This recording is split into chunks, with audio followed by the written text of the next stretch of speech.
ये है जेसन का पार्ट 2 वीडियो। तो अगर आपने पार्ट 1 नहीं देखा तो आप जाके पार्ट 1 देख सकते हैं, जिसका लिंक मैं डिस्क्रिप्शन में दे दूंगा। आज के इस वीडियो में हम लोग कवर करने वाले हैं कि कैसे हम एक जेसन को बनाते हैं और कैसे हम उसका सीरियलाइजेशन और डीसीरियलाइजेशन कर रहे होते हैं, यानी जेसन से कन्वर्ट कर रहे होते हैं एक जावास्क्रिप्ट ऑब्जेक्ट में और जावास्क्रिप्ट के ऑब्जेक्ट से कन्वर्ट कर रहे होते हैं एक जेसन में।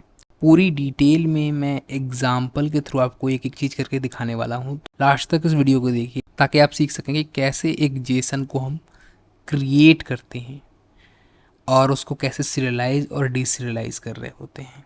तो यहाँ पे मैंने दो फाइल्स बना लिए हैं, जैसा कि आप देख सकते हैं। एक है json.js और एक है user.json। तो यहाँ पे मैं जो एग्जांपल लेने वाला हूँ वो एक यूज़र का एग्जांपल है, जिससे कुछ प्रॉपर्टीज़ एंड वैल्यूज़ होंगे, जिसमें हम लगभग सारे डेटा टाइप कवर हो जाएंगे हमारे।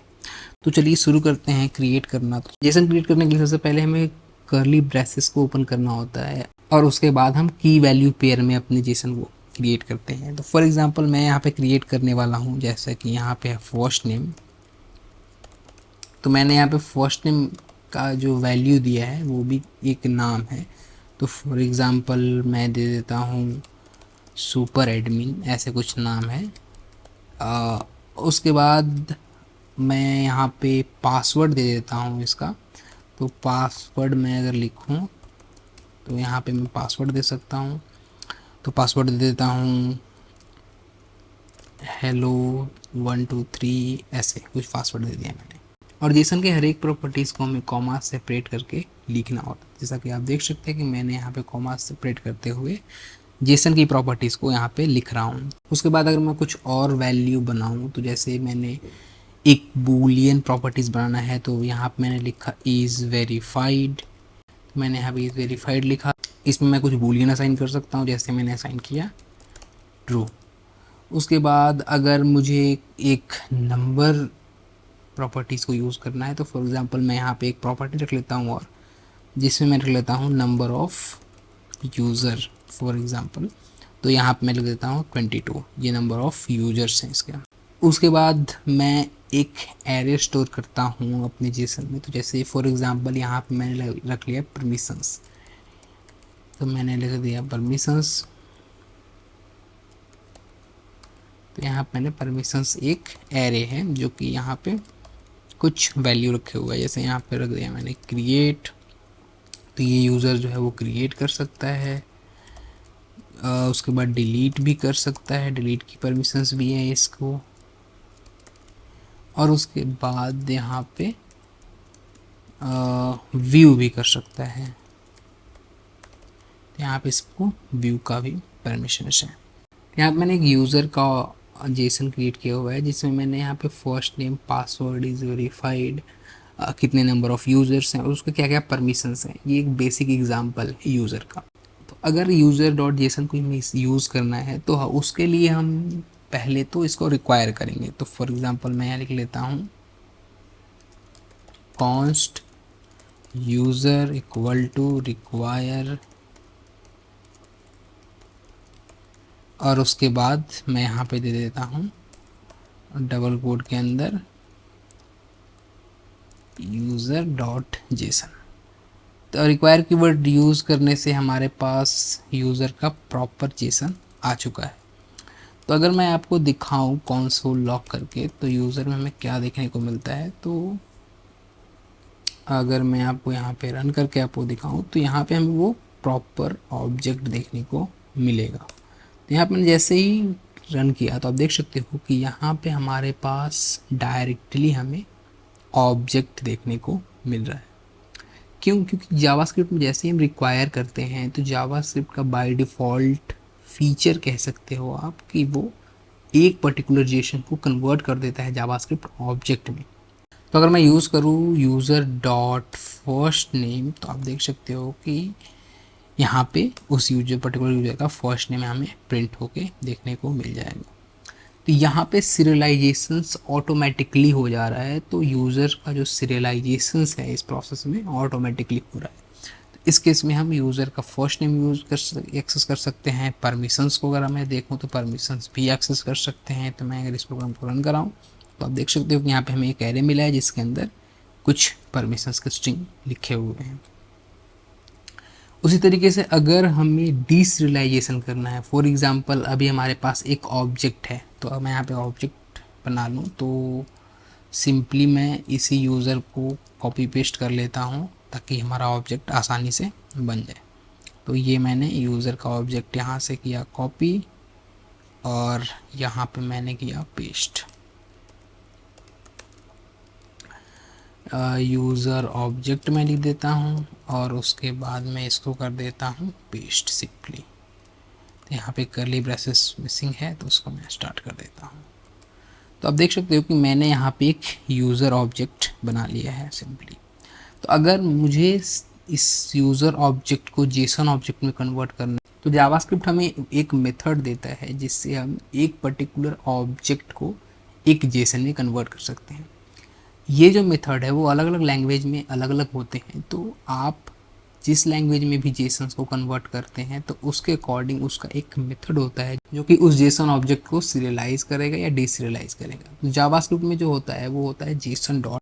तो मैं यहाँ पे एक वेरिएबल बना लेता हूँ जिसका नाम है यूज़र जेसन और इसमें मैं सिंपली, तो यहाँ पे एक जेसन ऑब्जेक्ट है जिसका एक मेथड है स्ट्रिंगिफाई। तो स्ट्रिंगिफाई क्या करता है कि एक पर्टिकुलर ऑब्जेक्ट को एक जेसन में कन्वर्ट कर देता है, या अगर और सिंप्लीफाइड वे में मैं कहूँ तो एक स्ट्रिंग में कन्वर्ट कर देता है। तो मैंने यहाँ पे सिंपली यूज़र ऑब्जेक्ट को इसको दे दिया, और अगर मैं इसमें लिखूँ यूज़र ऑब्जेक्शन तो आप देख सकते हो कि हमें पर्टिकुलर जेसन देखने को मिल जाएगा।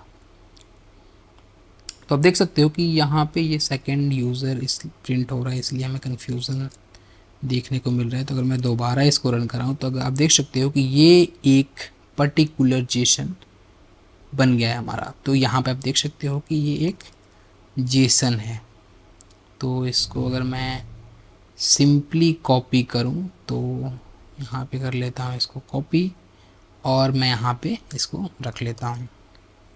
तो आप देख सकते हो कि ये एक जेसन है। तो ये सिंपली हमें देखने को मिलता है कि जो भी जेसन्स होते हैं उसको हम की वैल्यू पेयर में ऐसे रख रहे होते हैं।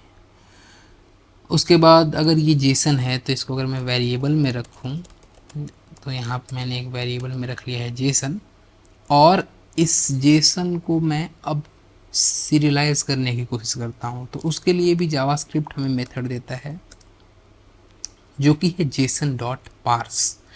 तो यहाँ पे मैंने लिख दिया जेसन डॉट पार्स और इसमें मैं डाल देता हूँ ये जेसन का वेरिएबल जिसमें हमारा जेसन रखा हुआ है। अगर मैं एक वेरिएबल में रख लूँ उसको जिसका नाम है यूज़र ऑब्जेक्ट OBJ मैं लिख लेता हूँ, OBJ इसलिए लिया था कि यूज़र ऑब्जेक्ट ऑलरेडी हमारा क्रिएटेड है। और उसके बाद मैं इसको प्रिंट करने की कोशिश करता हूँ, जैसे मैं यहाँ पे लिख दिया यूज़र और OBJS। और अगर मैं आपको अपने प्रोग्राम को रन करके दिखाऊँ सिंपली, तो हमें जो देखने को मिलेगा वो है एक ऑब्जेक्ट। तो यहाँ पे हमें देखने को मिल रहा है अनडिफाइंड, जो कि कुछ यहाँ पे प्रॉब्लम है।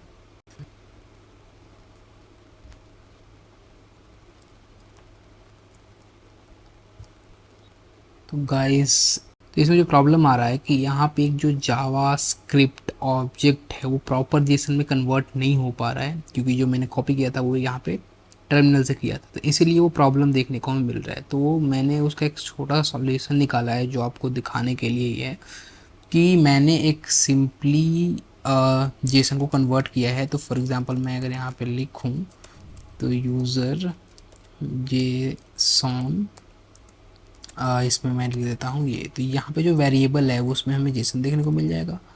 और अगर मैं इस पर्टिकुलर वेरिएबल को ही पार्स करूँ तो हमें वो वैल्यू देखने को मिल जाएगी। तो सबसे पहले मैं इस जेसन को कंसोल करके दिखाता हूँ आपको। तो कंसोल लॉग यूज़र जेसन, और उसके बाद मैं यहाँ पे यूज़र ऑब्जेक्ट की वैल्यू को प्रिंट कर रहा हूँ। तो अगर मैं इस प्रोग्राम को रन करूँ सिंपली, अब देख सकते हो कि यहाँ पे जो कि फर्स्ट लाइन में यहाँ पे जेसन प्रिंट हो चुका है। उसके बाद हमें जो देखने को मिल रहा है वो हमारा एक जावास्क्रिप्ट ऑब्जेक्ट देखने को मिल रहा है। तो ये होता है सीरियलाइजेशन और डीसीरियलाइजेशन का प्रोसेस। तो इसे हम कहते हैं सीरियलाइजेशंस। जब हम एक ऑब्जेक्ट से बना रहे होते हैं जेसन, और इसे कहते हैं डीसीरियलाइजेशन जब हम एक जेसन से बना रहे होते हैं ऑब्जेक्ट। तो इस प्रोसेस को हम कहते हैं सीरियलाइजेशंस और डीसीरियलाइजेशंस।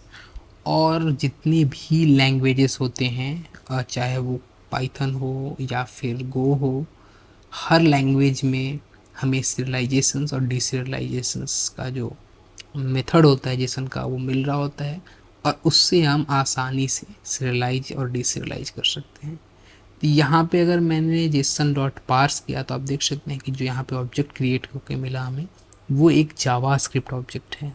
वैसे ही पाइथन में अगर आप यहाँ पे डीसीरियलाइज करोगे तो जो ऑब्जेक्ट क्रिएट वो मिलेगा वो पाइथन का मिलेगा, जावा में करोगे तो जावा का वैसे ही मिलेगा।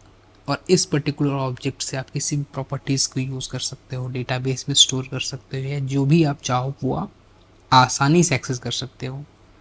तो यही होता है सीरियलाइजेशन और डीसीरियलाइजेशन का प्रोसेस। फिलहाल के लिए इस वीडियो में इतना ही। आगे और भी इन डेप्थ कॉन्सेप्ट से वीडियो देखना चाहते हैं तो इस चैनल को सब्सक्राइब जरूर कीजिए। Thank you for watching this video.